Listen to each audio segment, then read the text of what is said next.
DD किसान, बदलते भारत की शान।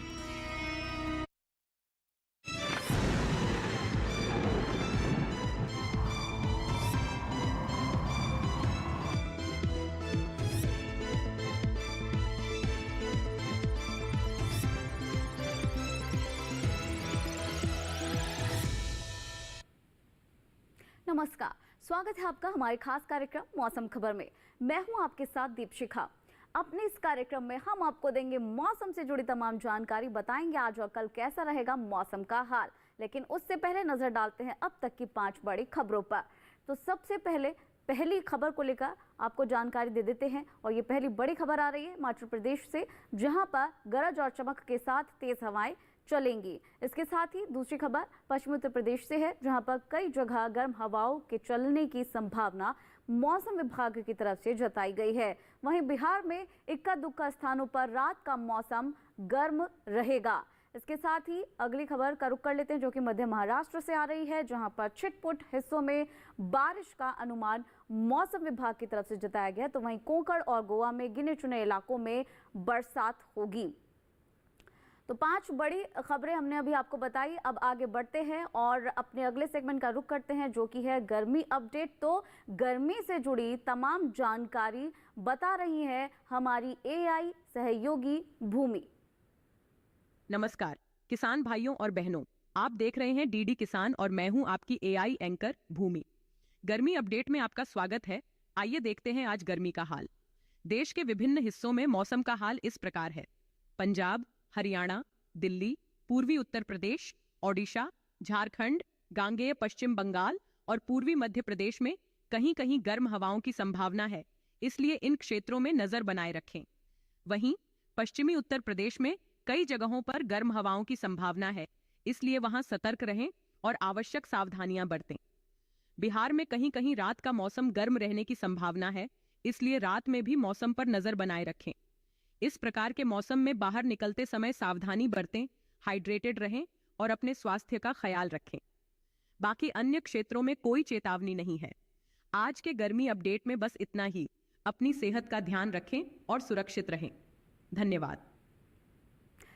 तो गर्मी से जुड़ा हुआ अपडेट आपने जान लिया। अब आगे बढ़ते हैं, अपने अगले सेगमेंट का रुख कर लेते हैं, जो कि है मौसम अलर्ट। तो मौसम को लेकर कहां पर किस तरीके का अलर्ट जारी किया गया है, कहां पर नज़र बनाकर रखने की ज़रूरत है, कहां पर ज़्यादा सतर्क रहने की ज़रूरत है, ये तमाम जानकारी हम आपको अपने इस सेगमेंट में देंगे। और जैसा कि आप हमारे पीछे ये नक्शा देख पा रहे हैं, इस नक्शे के ज़रिए हम आपको बताएंगे कि कहां पर नज़र बनाकर रखने की ज़रूरत है, कहां पर सावधान रहने की ज़रूरत है और कहां पर ज़्यादा अलर्ट रहने की ज़रूरत है और कहां पर कोई चेतावनी नहीं दी गई है। जैसा कि आप हमारे पीछे देख पा रहे हैं, हिमाचल प्रदेश समेत जो पूर्वोत्तर के कुछ हिस्से हैं, या फिर छत्तीसगढ़, विदर्भ, मराठवाड़ा, तेलंगाना, तटीय आंध्र प्रदेश, रायलसीमा, बीते दक्षिण कर्नाटक, केरल, इन तमाम जगह पर नजर बनाकर रखने की जरूरत है। इसके साथ साथ सतर्क रहने की जरूरत है मध्य महाराष्ट्र, भीतरी उत्तर कर्नाटक, तटीय कर्नाटक, कोंकण और गोवा में।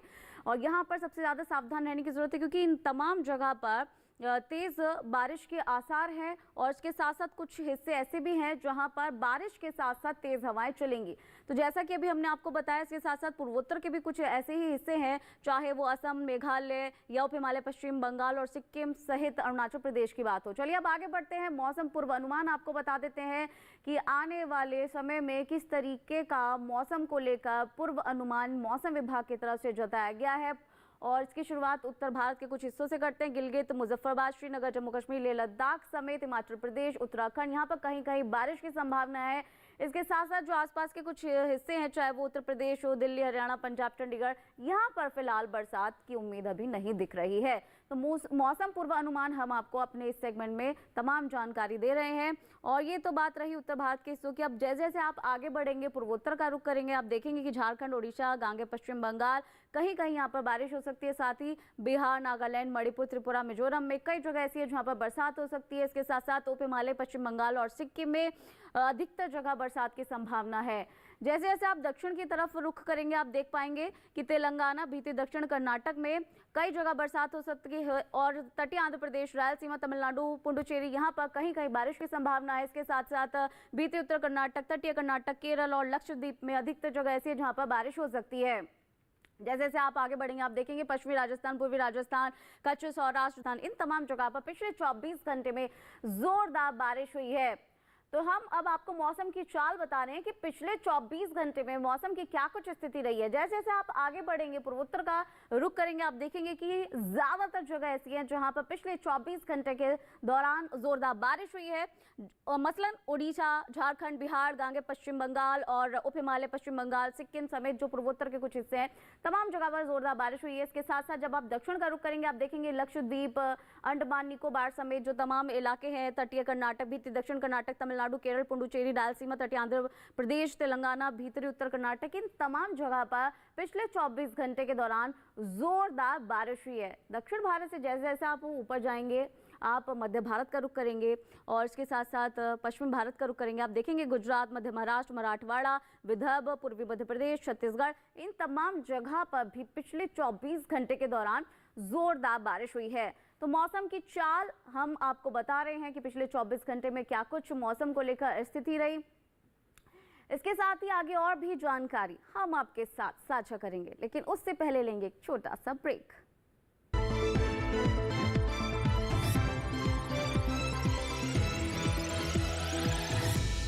Happy birthday my dear. अरे ये क्या ऐप से लोन? मेरी नई स्कूटी के लिए। ओए बनो सयानी, नहीं तो पैसों पे फिर जाएगा पानी। मतलब? सुनो, ऑनलाइन लर्निंग ऐप्स को जांच परख कर आरबीआई अधिकृत बैंक एनबीएफसी से ही आप लोन लीजिए। अनधिकृत ऐप्स या अनजान लोगों से निजी जानकारी शेयर करना यानी धोखा। दादू हाँ? बन गई सियानी। गिफ्ट नहीं खोलेंगे? आरबीआई कहता है इनसे सुनिए। जानकार बनिए, सतर्क रहिए।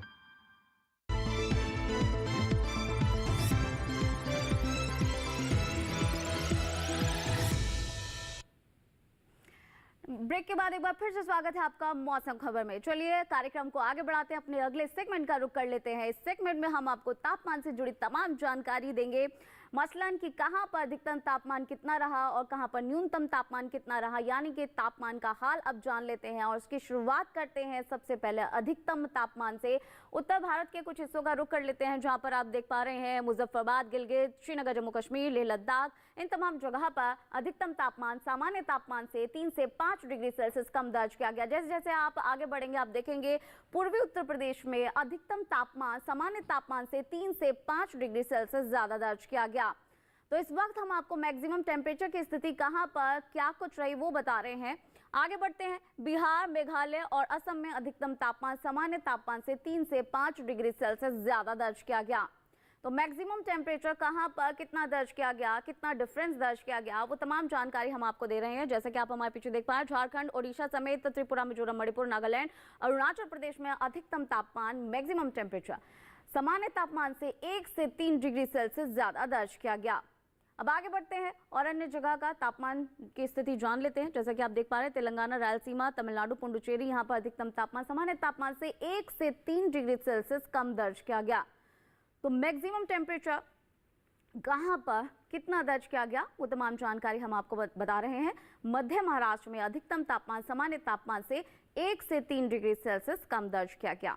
अब आगे बढ़ते हुए आपको बताते हैं विदर्भ, छत्तीसगढ़ और इसके साथ साथ पूर्वी राजस्थान में अधिकतम तापमान सामान्य तापमान से 1 से 3 डिग्री सेल्सियस ज्यादा दर्ज किया गया। अब आगे बढ़ते हैं और अन्य जगह पर तापमान को लेकर क्या कुछ स्थिति रही वो बता देते हैं। सबसे कम अधिकतम तापमान, सबसे ज्यादा अधिकतम तापमान कहां दर्ज किया गया? पश्चिमी उत्तर प्रदेश के झांसी में 45.8 डिग्री सेल्सियस, जो कि सबसे ज्यादा अधिकतम तापमान दर्ज किया गया। अब न्यूनतम तापमान की स्थिति बता देते हैं कहां पर किस तरीके की रही। हिमाचल प्रदेश, पंजाब, चंडीगढ़, हरियाणा, दिल्ली, पश्चिमी उत्तर प्रदेश, उत्तराखंड में जो न्यूनतम तापमान है वो सामान्य तापमान से 1 से 3 डिग्री सेल्सियस ज्यादा दर्ज किया गया। तो इस वक्त हम आपको मिनिमम टेम्परेचर की स्थिति बता रहे हैं कि कहां पर कितना मिनिमम टेम्परेचर दर्ज किया गया, कितना अंतर दर्ज किया गया। गुजरात की बात करें तो गुजरात में न्यूनतम तापमान सामान्य तापमान से 1 से 3 डिग्री सेल्सियस ज्यादा दर्ज किया गया। अब आगे बढ़ते हैं और जानते हैं अन्य हिस्सों का क्या कुछ हाल है। पूर्वी मध्य प्रदेश का रुख कर लेते हैं। यहाँ पर आप देख पा रहे हैं जो न्यूनतम तापमान है वो सामान्य तापमान से 3 से 5 डिग्री सेल्सियस ज्यादा दर्ज किया गया। अब आगे बढ़ते हुए आपको बताते हैं कि सबसे कम न्यूनतम तापमान कहां दर्ज किया गया। जैसा कि आप हमारे पीछे देख पा रहे हैं, पश्चिमी मध्य प्रदेश के धार में 21.2 डिग्री सेल्सियस सबसे कम न्यूनतम तापमान दर्ज किया गया। तो ये तो रहा अधिकतम तापमान न्यूनतम तापमान का कितना अंतर कहां पर दर्ज किया गया, लेकिन देश के अन्य हिस्सों में, अन्य कोनों में तापमान की क्या कुछ स्थिति रही, वो आपको एक नजर में दिखा देते हैं।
तो ये जाना अपने तापमान का हाल, और भी जानकारी आपके साथ साझा करेंगे, लेकिन उससे पहले लेंगे एक छोटा सा ब्रेक।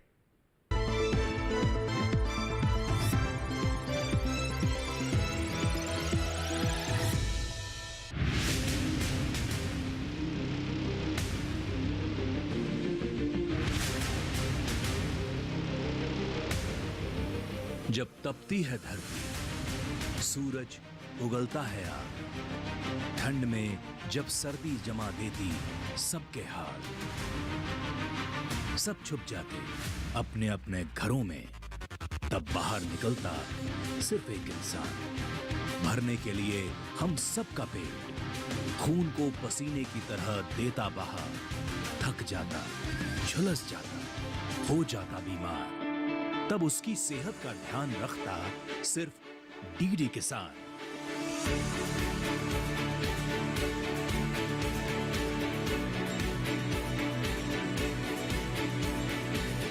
देखिए स्वस्थ किसान शनिवार शाम 6 बजे लाइव, सिर्फ दूरदर्शन किसान चैनल पर।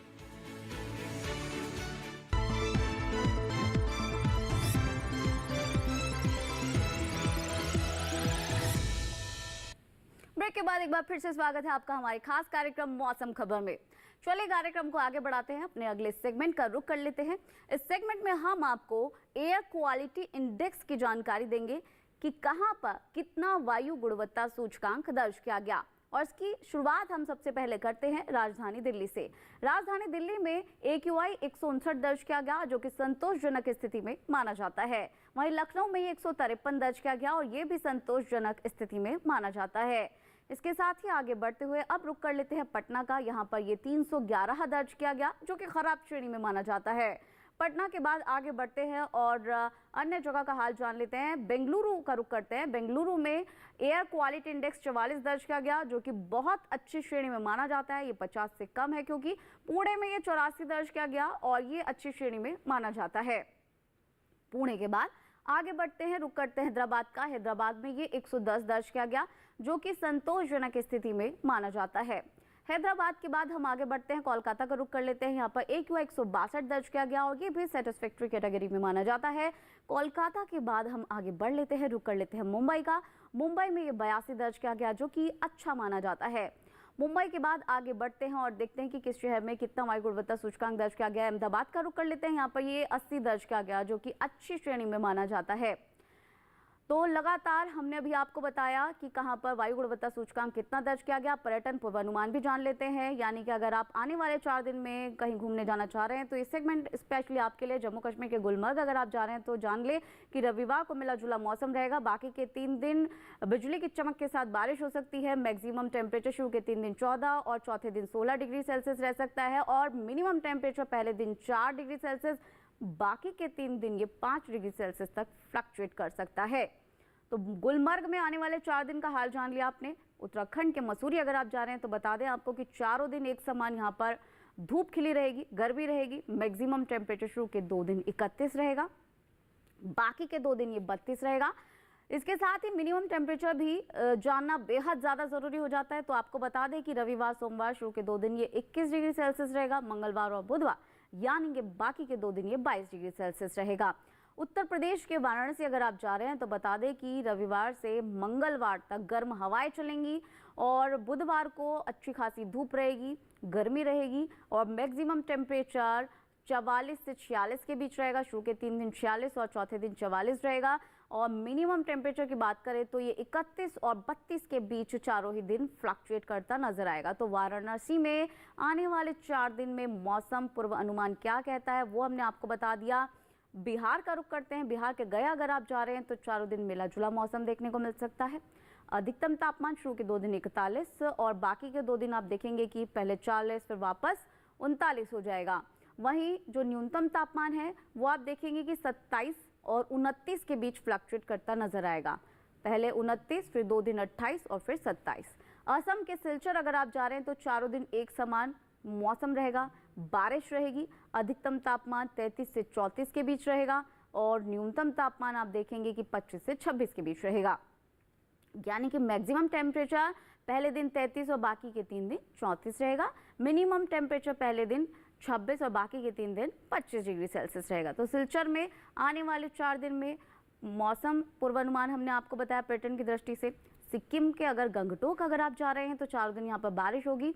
रविवार से लेकर बुधवार तक अधिकतम तापमान आप देखेंगे 20 से 22 के बीच फ्लक्चुएट करेगा। मिनिमम टेम्परेचर भी बता देते हैं 16-17 के बीच फ्लक्चुएट करता हुआ नजर आ सकता है।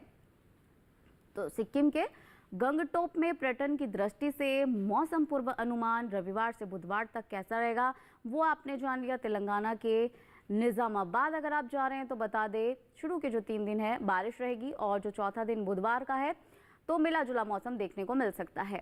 मैक्सिमम टेम्परेचर 37 से 39 के बीच जा सकता है और मिनिमम टेम्परेचर की बात करें तो ये 25 से 27 के बीच फ्लक्चुएट कर सकता है।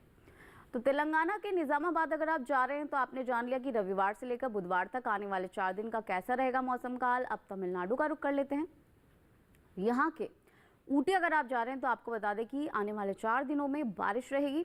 मैक्सिमम टेम्परेचर 20 से 21 रहेगा और मिनिमम टेम्परेचर की अगर बात करें तो ये 4 दिन एक समान 14 डिग्री सेल्सियस रह सकता है।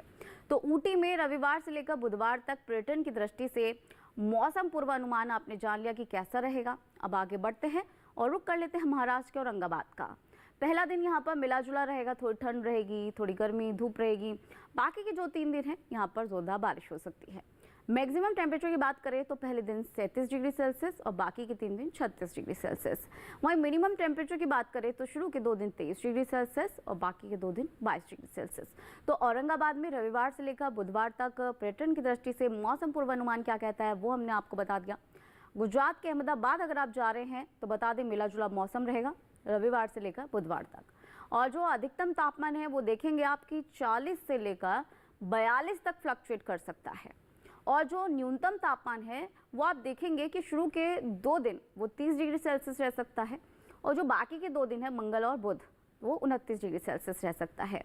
तो पर्यटन की दृष्टि से मौसम पूर्वानुमान आपने जान लिया। अब आगे बढ़ते हैं, अपने अगले सेगमेंट का रुख कर लेते हैं जो कि है खेती किसानी। तो इस मौसम में बुवाई और कटाई इन तमाम चीज़ों का ध्यान देना बहुत ज़्यादा ज़रूरी है। लेकिन इस मौसम में अच्छी फसल पाने के लिए और कुछ क्या करना चाहिए ये तमाम जानकारी दे रहे हैं हमारे एआई एंकर कृष। चलिए चलते हैं उनके पास। नमस्कार, आप देख रहे हैं डीडी किसान। मैं हूं एआई कृष और आज हम ओडिशा और पश्चिम बंगाल में होने वाली खेती किसानी से संबंधित सलाहों के बारे में पूरी जानकारी देंगे। ओडिशा में धान की कटाई करें, धान के खेत में पर्याप्त नमी बनाए रखें। किसान मूंग की कटाई कर सकते हैं, यहाँ मूंगफली की खुदाई कर लें, साथ ही मक्के की कटाई करें। इस समय टमाटर के खेत में सिंचाई कर सकते हैं। इसके अलावा बैंगन के खेत में सिंचाई करते रहें। ओडिशा में बीन की बुआई कर लें, यहीं लोबिया भी बोएं। किसान खीरे के खेत में पर्याप्त नमी बनाए रखें। इसी तरह भिंडी में भी जरूरत के अनुसार नमी बनाकर रखें, वहां हल्दी की बुवाई कर सकते हैं। अभी अदरक की बुवाई करने का समय उपयुक्त है। इसके साथ ही किसान लौकी के खेत में पर्याप्त नमी बनाए रखें। पश्चिम बंगाल में धान की नर्सरी तैयार करें। अभी धान में कीट लगने की संभावना है, ऐसे में धान में कीटों से बचाव के लिए कृषि विशेषज्ञों की सलाह से कीटनाशक का छिड़काव करें। यहीं सोयाबीन की बुवाई कर सकते हैं। इस समय सोयाबीन में जरूरी उर्वरक डालें। किसान अदरक की रोपाई कर लें। वहां मक्के की कटाई कर सकते हैं। पश्चिम बंगाल में बीन की बुवाई करें। इसके अलावा मूंगफली में कीट लगने की आशंका है। ऐसे में मूंगफली में कीटों से बचाव के लिए कृषि विशेषज्ञों की सलाह से कीटनाशक छिड़कें। पश्चिम बंगाल में टमाटर में कीटों से बचाव के लिए कृषि विशेषज्ञों की सलाह से कीटनाशक का प्रयोग करें। इसी तरह कृषि और किसानों से जुड़ी हर महत्वपूर्ण जानकारी के लिए हमारे साथ जुड़े रहिए और देखते रहिए डीडी किसान। तो खेती किसानी से जुड़ी तमाम जानकारी आपने जान ली। अब आगे बढ़ते अपने अगले सेगमेंट का रुख कर लेते हैं, जो कि है आज की फसल। आज की फसल है मक्का, और मक्का में भी स्पेशली आप देखेंगे जो शिशु मक्का होता है, जिसको बेबी कॉर्न भी कहा जाता है, वो आज की फसल है। और आप देखेंगे कि जो बेबी कॉर्न है वो 12 महीने की फसल है, 12 महीने ही इसको बोया जाता है। अब ऐसे में क्योंकि इसकी डिमांड सबसे ज़्यादा होने लगी है, तो इस फसल का विशेषतः ध्यान देना पड़ता है कि अच्छी फसल कैसे प्राप्त की जाए और अच्छा मुनाफा इससे कैसे किया जा सकता है।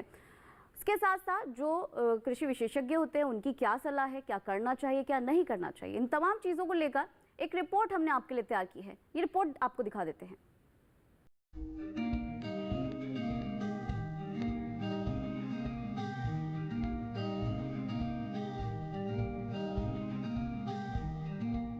बेबी कॉर्न मक्का की कोई किस्म नहीं है, बल्कि वो अवस्था है जब भुट्टे में दाने बनने वाले हो या बनने शुरू हुए हो।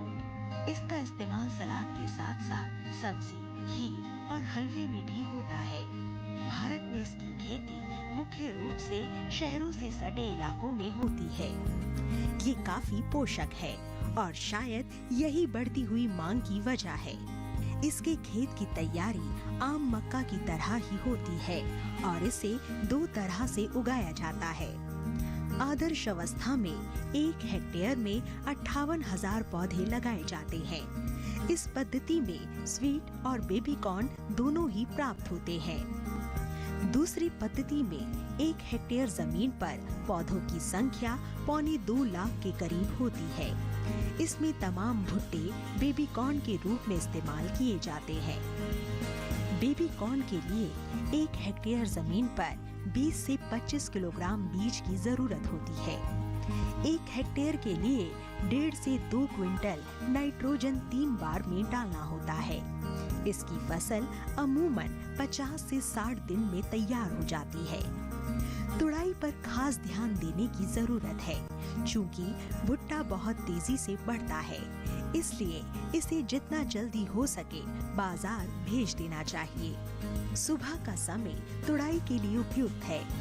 पौधों में बाल यानी झंडा निकलते ही तोड़ दें और 3 दिन में एक बार तुड़ाई कर लेनी चाहिए। इस तरह एक फसल के लिए औसतन 7 से 8 तुड़ाई पर्याप्त होती है। 1 हेक्टेयर में 15 से 19 क्विंटल तक बेबी कॉर्न हो सकते हैं। भुट्टे तोड़ने के बाद पौधों को हरे चारे के रूप में इस्तेमाल किया जा सकता है।